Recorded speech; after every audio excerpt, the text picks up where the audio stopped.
Welcome back to the channel. My name's Cole.Shelton. We're going to be covering VeChain in today's video. Now, I've already gone over VXV, HBAR, XRP, so if you want to see my price targets for them, go ahead and hit my channel. Actually, go ahead and hit that subscribe button as well so you guys can get my content coming in the future. I'm going to be posting a lot of great content, and I know you guys will enjoy it. We are on the road to 1,000 subscribers. I'm trying to get there by the end of the year, but let's go ahead and jump right into the video.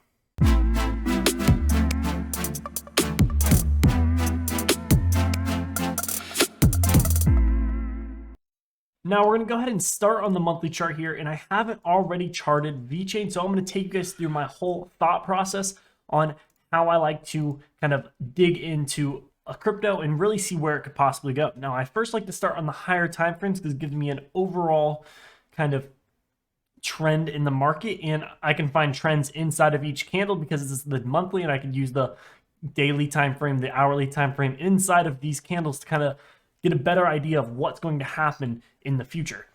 Now, what I'm not really a big fan of is this wick that we pulled over these previous highs and immediately get pulled back, and now we are sitting with 1 day left, and I do think we are going to close bearish. Now, we have decreasing volume than the previous candle, which is what I like to see. I would like to see another slight pullback, maybe a nice rip to the upside. We are kind of potentially flagging on the monthly. And again, VeChain is going to do exactly what Bitcoin and Ethereum do. They're going to, if they move, again, VeChain will move, and all the other altcoins. If you haven't seen my Ethereum or Bitcoin analysis, again, go ahead and watch that after this video. Now we're going to go ahead and jump into the weekly time frame to get a better idea of what's really going on. We have the 50 SMA that we're riding. We bounced here, bounced once, bounced twice. That is what I like to see, and we have that increasing volume with a lower wick and a smaller spread. That's telling me that buyers might start to be taking into the market. What I would like to see us do is not close or go below the 50 SMA.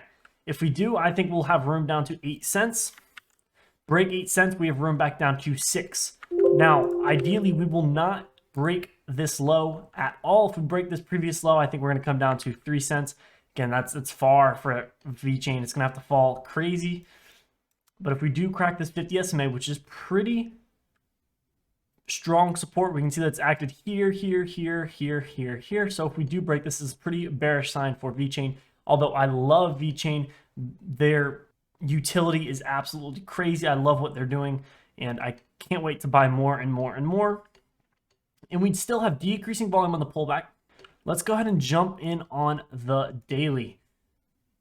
Now, the 200 SMA, we are bouncing below. We broke below and then immediately got caught up with buyers, which is what I like to see. I like that we're above the 200 SMA now.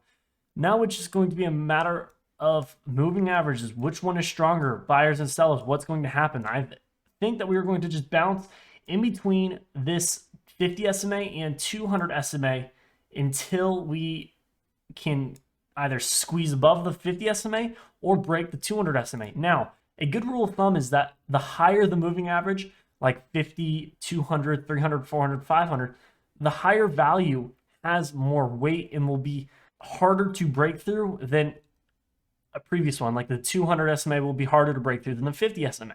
And simple moving averages are weighted more than exponential moving average because exponential puts more emphasis on short-term trends.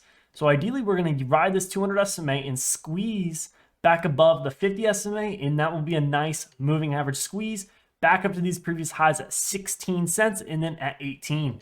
RSI does look like we're kind of rounding off, not really RSI divergence because we're moving down pretty sharp, but the RSI is also not moving down as sharp, so I do like to see that. We might also see another false breakout like we did back in July, broke below this previous support level and the trend line, immediately got back above and pushed extremely high. Now that same thing could happen, but I still would be pretty bearish if we did break this trend line. It looks like we are also kind of just rounding off potentially. We're going to go ahead and jump to the 4 hour. Now, what I want to look at is this downtrend.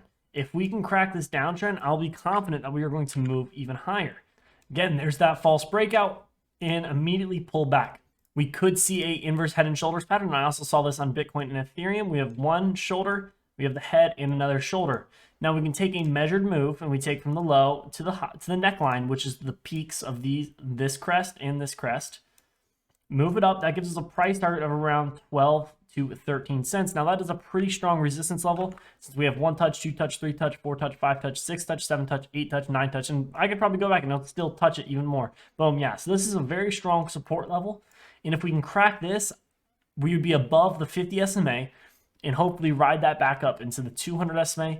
Hopefully continue to crack it again. This is on the 4-hour, not the daily. So the 200 SMA and 50 SMA are at different price points. We had some really good RSI divergence. We were making lower lows while the RSI was making higher lows. That's a bullish sign, and we can see that bullish reaction. And we are still making higher highs, and the RSI is still making higher highs. So that is also a good sign, not a bearish divergence.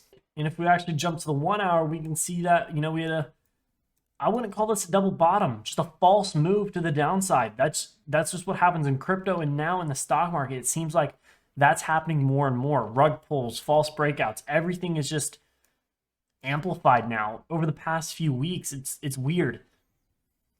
And it does look like on the 1-hour that we are actually making some RSI divergence. We're making higher highs while the RSI is making lower highs. So I do think we have more room to the downside, probably back down to this previous low at 11 cents. Now, 11 cents would be a good entry. Break 11 cents, we have room back down to 11.2. Excuse me, 11.4 would be a good entry, and 11.2 would also be a good entry.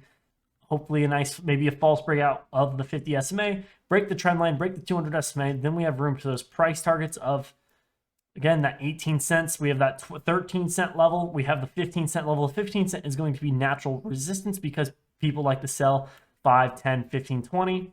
Right now, I am bullish on VeChain, but I am going to watch Bitcoin and Ethereum very closely before I actually jump into a trade because, again, as we all know, it goes from Bitcoin to large caps to mid caps to small caps.